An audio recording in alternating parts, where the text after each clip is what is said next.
ვარ მარიამ ჯიქია 12 წლის. ვსწავლობ მეორე საჯარო სკოლაში. მე უკვე მეორეჯერ ვეწერები ამ პროექტში და მას შემდეგ ჩემს ცხოვრებაში ბევრი რამ შეიცვალა. მაგალითად გავხდი უფრო ლამაზი და უფრო ჭკვიანი. წინა ვიდეო ჩავწერეთ 4 წლის წინ და დღემდე ვუყურებ ღიმილით და დიდი სიამოვნებით. ჩემი საყვარელი საქმიანობა ცეკვა და კარატე. კარატეზე დავდივარ 7 წელია და არ ვაპირებ გამოსვლას. წინა ჩაწერაზე მქონდა ნარინჯისფერი ქამარი ლურჯი ზოლით და ახლა მაქვს ყვითელი ქამარი. ამ ქამრებს შორის კიდე იყო სხვა ქამრებიც, ლურჯი ქამარი ყვითელი ზოლით და ახლა ყვითელი. საერთოდ ჩვენთან ქამრის გამოცდები ხდება სხვადასხვა ელემენტებით. მაგალითად, ფეხის დარტყმებით და ხელის დარტყმებით. დღემდე მიტარდება შეჯიბრებები და ჩემი ყველაზე დიდი მიღწევა იყო მოვიგე აჭარის თასი. გამეჭირდა, რადგან მყავდა უფროსი მოწინააღმდეგები, ჩემზე ბევრი წონით დიდი, მაგრამ მე ეს მოვახერხე და მაინც მოვიგე. კარატეში ჩემი საუკეთესო თვისება მგონია ფეხში დარტყმა. გამოსასწორებელი მაქვს ტექნიკური დეტალები, მაგალითად დგომები, ხელებით სწორი დარტყმა და ასე შემდეგ. სპორტი არის ისეთი სფერო, როდესაც მქონია გულის ტკივილი ან რამე დამარცხება. ჩემთან მაგალითად იყო როდესაც გავედი პირველად აჭარის თასზე და ვერ მოვიგე. ჩემი ასეთ იმიტომ ვერ მოვიგე, რადგან ბევრი შეცდომები დაუშვი, ხელები მქონდა ქვევით, რის გამოც თავში მომარტყეს და ამის გამო ვერ მოვიგე. გავედი მესამე ადგილზე. ჩემი აზრით, მაშინ მქონდა კონცენტრაციის და გამოცდილების პრობლემა. ნელი დღემდე არ შემცვლელდა არის არტურ უსწიანი. ისეთი კარგი ურთიერთობა მაქვს მასთან, რომ სხვასთან გადასვლა არც მიფიქრია. კარატეში ჩემი მიზანია, რომ გავხდე მსოფლიოს ჩემპიონი. ბავშვობიდან მინდოდა გამავსულიყავი ექიმი, წინა ვიდეოში მინდოდა გინეკოლოგობა, ხოლო ახლა მინდა კარდიოქირურგობა.ყვარს ჩემი სკოლა, იმიტომ რომ დირექტორი გვყავს ძალიან კარგი, მარიზა აბაშიძე და ასევე კარგი მოსიყვარულე კლასელები მყავს. ჩემს კლასში ყველაზე მხიარულია ვაჟიკო ბჟალავა. ყველაზე ჭკვიანია თორნიკე ბარკალაი.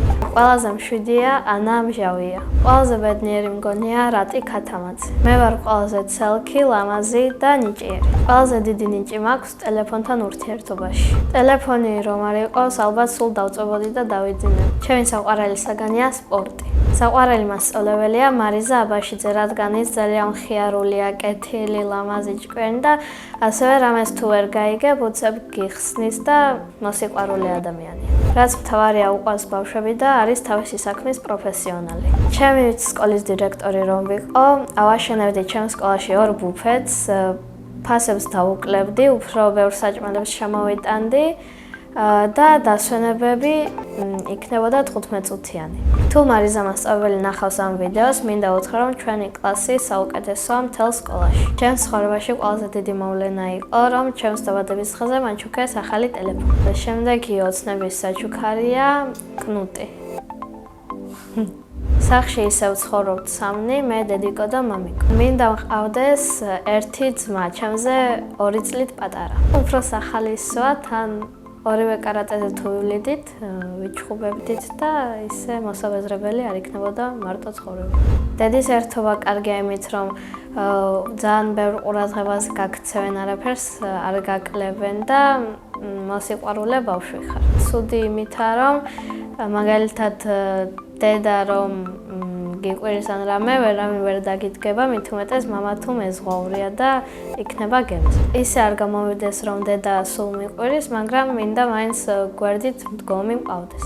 მამიკო არის მეზღვაური, ახლა გემზეა, ძალიან მიყვარს და მენატრება. ამ ვიდეოს რომ ნახავს, წინასწარ ვიცი, რომ ძალიან გაუხარდება. დედიკო არის მარად ახალგაზრდა, მზრუნველი, კეთილი, განათლებული, ლამაზი და დაუზარელი. ღმერთმა გადმომხედა, რომ ასეთი კარგი დედიკო და მამიკო მყავს. მე ასევე მიყვარს ცეკვა და 6 წელია ვცეკვავ იბერიაში. კარატესაც და ცეკვასაც ისე შევაჩვიე, რომ არ ამგონია როდესმე გამოვიდე.